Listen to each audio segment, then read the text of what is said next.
Okay, we are rolling. Hello, Terry. Hi. Tell us, who are you and what do you do? I mean, you just mentioned my name, so. Hi, my name is Terence Tobani Desire Ngulube. I am 26 years old. I am a fashion designer based in Malawi, Blantyre. Oh, that's amazing. So you do fashion designing. What made you start that? I don't want to say that it was a cheesy story, but it sometimes sounds like a corny story when I'm saying it. Having learned from my mother, I used to sit by her side all the time when I was growing up, and she used to sew for us. She used to make pajamas and uniforms, and she always just picked up fabric and just cut it up and made something out of it. And I think that was also just instilled in me because at a very young age that I realized that I was really good with my hands, and fashion happened to be an element of it. Food happened to also be an element of it because I first did a food production course in 2013 and worked as a chef for a couple of years and then transitioned into fashion fully, right? But I can say professionally I started making clothes in 2014. That is when I started taking my brand very serious and actually monetizing the whole craft. Yeah. That's amazing that you just mentioned monetizing because this whole series is about making money from your talent. Tell me what has the journey been like turning your passion into a career?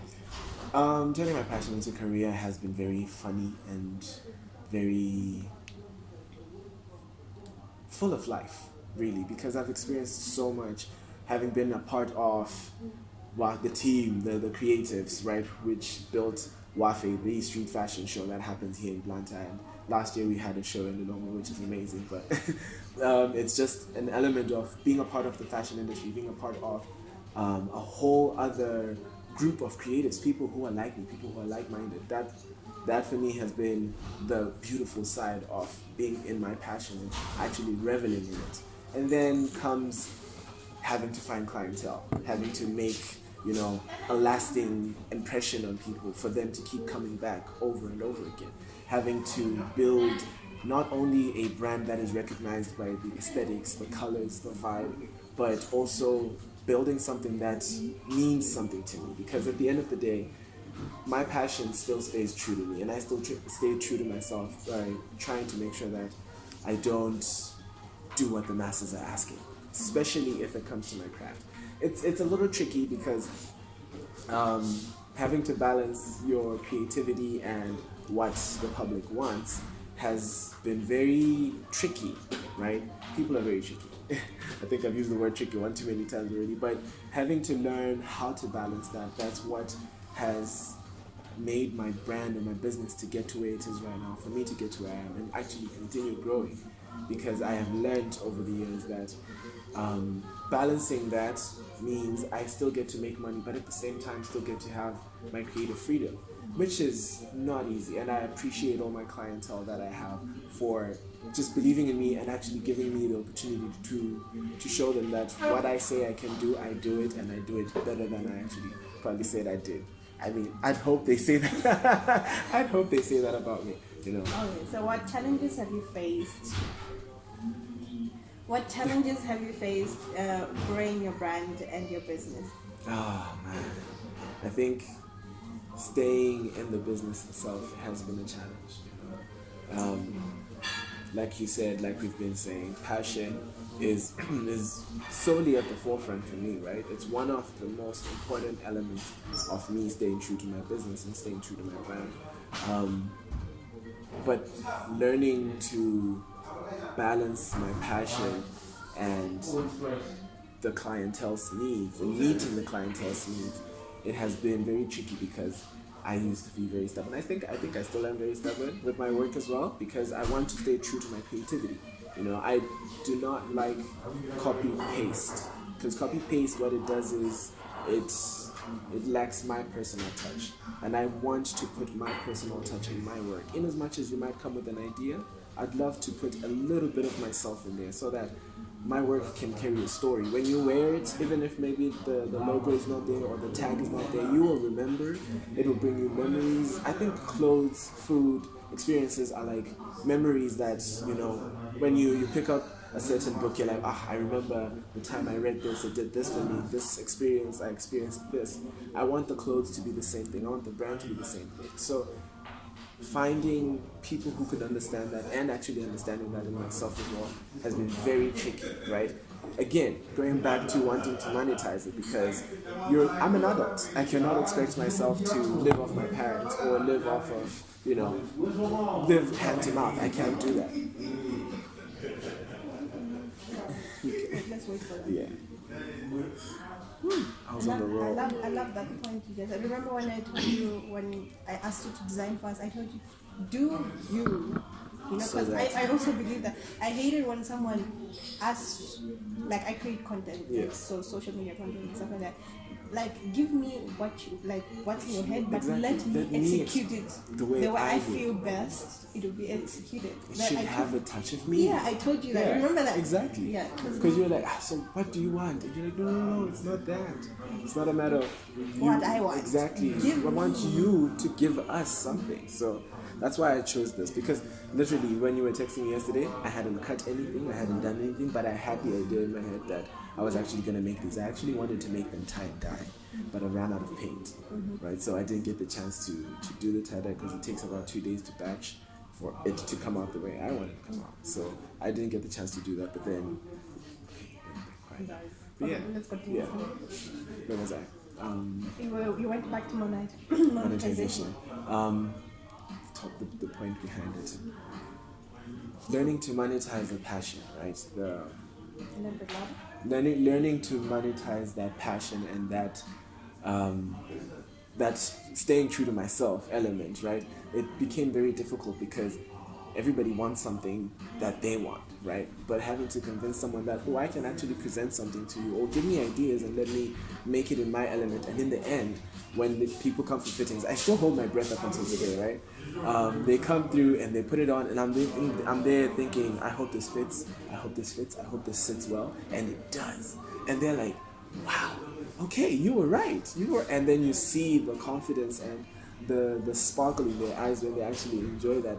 Those are the projects that I live for, right? But living for those projects meant that I had to up my markup. I had to even raise the bar for myself to say, let me do much better work that even if I have 5 clients in a month, those 5 are going to sustain me. They're going to sustain the business, which thank God they are. And I'm just happy that I've been through those challenges. I had to go through a phase where I was a yes man, like, can you make sure it's yes? Can you make sure it's yes? Can you make this? Anything and everything I was able to make because I had to make the money, right? But it wasn't sustainable because I was drained. I was working as a chef at the time and running the business on the side.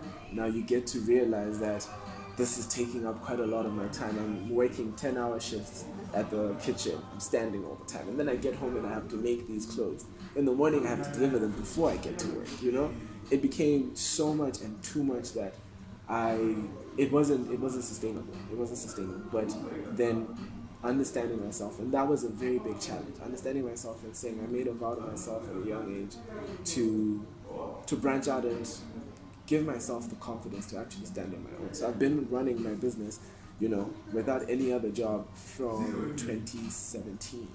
So it's like 4 years now. It's been very, very tricky. It's been a very roller coaster ride, but the ups are amazing, the downs are amazing. I've been there since the beginning of this career. Remember when we did the summer bash and I wore your closing gown? That was 2015. Yes, I wore the white dress. Yes. Oh man, I still have that dress, Oh, it can't fit me. It won't. I actually opened it a little bit. I added a little bit of different fabric because we used it for Wafe 2016 or 17, one of those 2 years. I used it 16. I showcased it in Wafe 2016 as well, but in a different element. But it still had the same feel. It's waiting for me. It is. It really is. We're gonna have to recreate that dress. We want to hear what you have to say for young creators out there, because one thing we've noticed is that our environment doesn't allow us to be creative. Our parents don't want us to be creative. They're like, you need to be a lawyer, you need to be whatever they believe in sustain you. So what do you have to say for our young people out there who want to pursue this despite all the challenges that are out there for us young creatives in Africa? Man, one thing that I wish I had been told was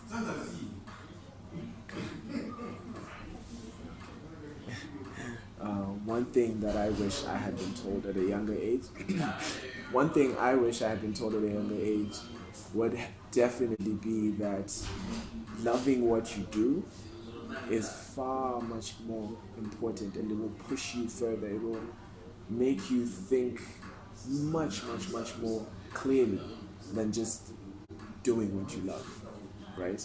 Because it's easy to do what you love. It's easy to want to make clothes if I love it.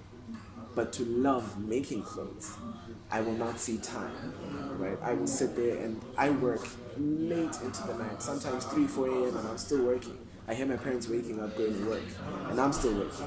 And they'll leave and I'll go about my day as if I slept a full 8, 9 hours, you know? Because I do what I love, and I love what I do, right? Actually, no, it's because I love what I do, right?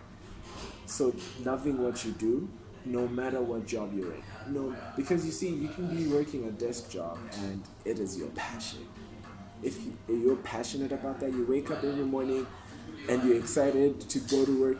Well, actually, you're not always excited. That's the other thing. You're not always going to be excited about your job. It's not always roses and sunshine. Yeah. It's never fun to sit down and edit videos. It's never fun to actually start cutting fabric because sometimes your fingers get tired. Your whole mind gets tired. You get designer. I get designer block. Yes, you get drained. I get designer block. It's like writer's block, right? But basically, learning to enjoy whatever it is you do, no matter the job.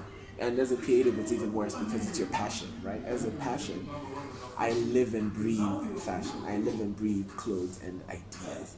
But I have to limit myself to say, I need time for myself, I need time for work. And when you do that, you're disciplined enough to continue building with yourself, within yourself. And you get refreshed every time because you know when to separate the two. You know when to put in the work, you know when to relax, you know when to rest. So one important thing above all is love what you do. The moment you do that, you got it. You got it. Money will come to you.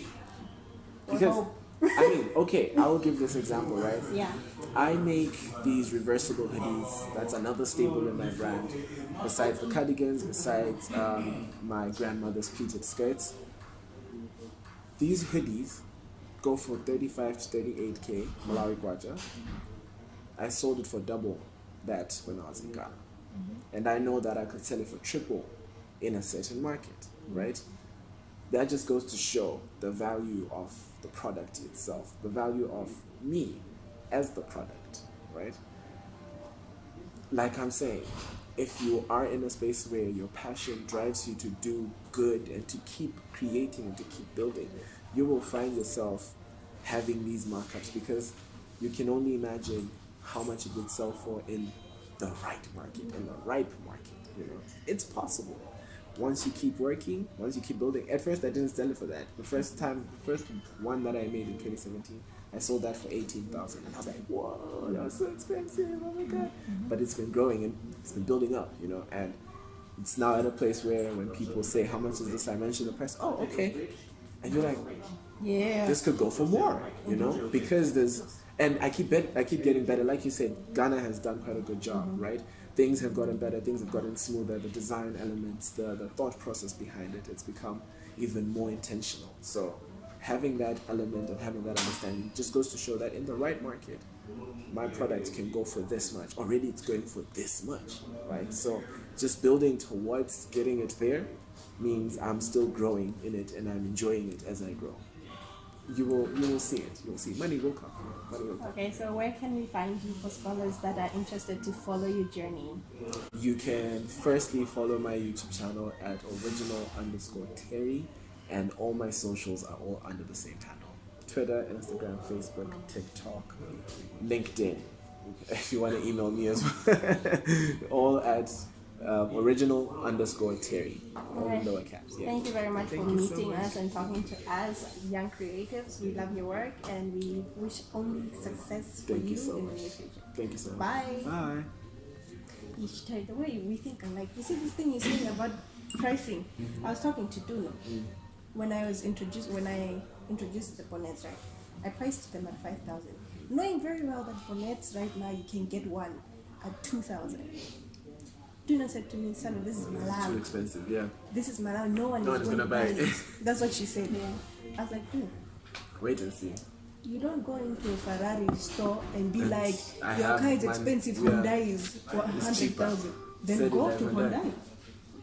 My Say, so, clients, how much do you have? I was Go and buy like, a my car. bonnet is nothing like the two. In fact, I have the 2,000 kwacha. Uh-huh. That's the reason why I started my bonnet, like, because my braids didn't fit in it. The quality was poor. And then I told her, people who will buy these bonnets will understand the value behind it. They understand value. The value They understand value. Because I'm solving a problem. I specifically said these bonnets are for ladies who have braids and can't find a bonnet. That fits. It's It's big high enough. quality bonnets. So unless you want to buy 2,000 kwacha bonnets and buy 7 of them throughout the year, that's on you. Or you can buy this one at And- 5,000 and have it for the whole Yeah. year. She was like, no one's gonna buy. Here I am, sold Sold out. out. How many did you make? I had made about 20. Look at that. That's a lot. Sold out. The Ankara one, people flew. Like, I launched today. In like 2 days, the Gone. Ankara one was finished. And people are like asking more. I Make sold more. in the UK, I've sold in South Africa, and 10 are going to Costa Rica. So this is like, so all the things you were saying are principles which Ines I understand. I'm like, of course we are creatives and Malawi doesn't understand creative art. Malawi is not the only they will market also. They will not value it unless we put the You put value, the value on in it. A painting Picasso made, it's just paint. That every And other he's paint. paint like it's Yeah. it's not even nice, but he put the value on it, and because he understood his work, people are buying that painting for millions, Exactly. millions. You just So- get to learn that you. So Ghana taught me that building that kind of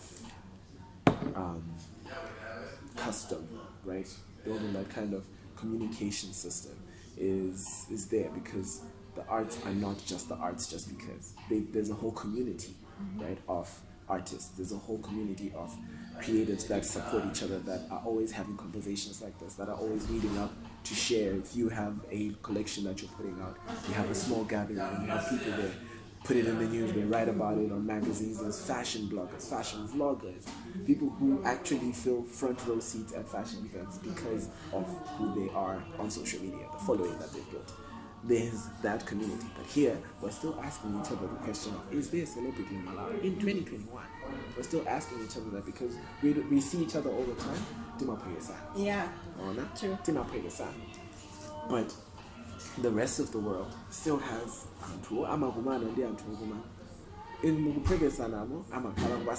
they still support each other. Whereas here, we're still, you're my homie, what do you mean?